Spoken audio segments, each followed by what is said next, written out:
le calme et la lumière. Ici, au cœur de Nancy, la place Stanislas ne se contente pas d'exister. Elle veille. Comme un vieux gardien bienveillant qui a vu défiler les siècles, elle observe le monde passer, jour après jour, saison après saison. Ses pierres portent les cicatrices du temps, ses dorures captent les premiers rayons du matin, et ses fenêtres, elles reflètent 1000 histoires.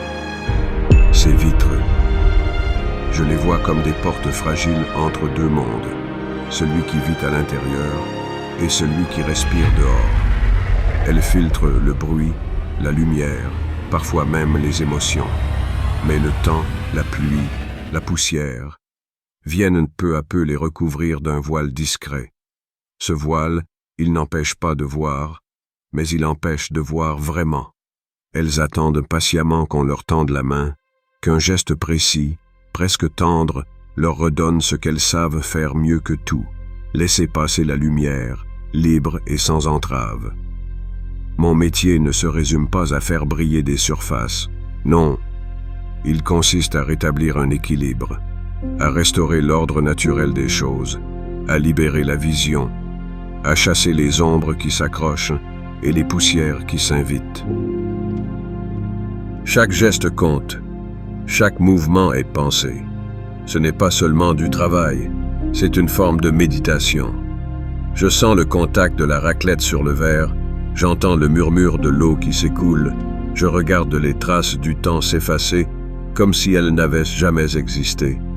Et peu à peu, le monde se révèle, un monde sans filtre, où ce qui est dehors se donne à voir tel qu'il est, car nettoyer une vitre, ce n'est pas embellir un bâtiment.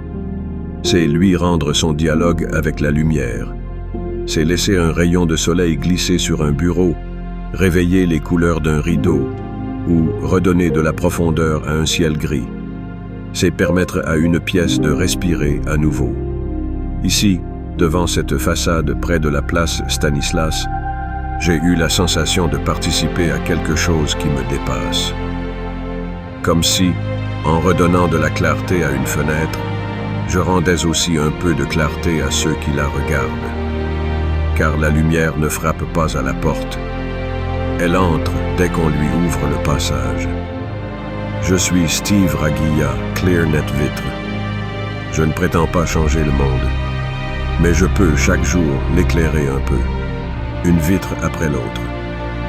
Parce qu'un regard clair sur le monde, c'est souvent le premier pas vers une pensée claire, et parfois, tout commence par un simple reflet.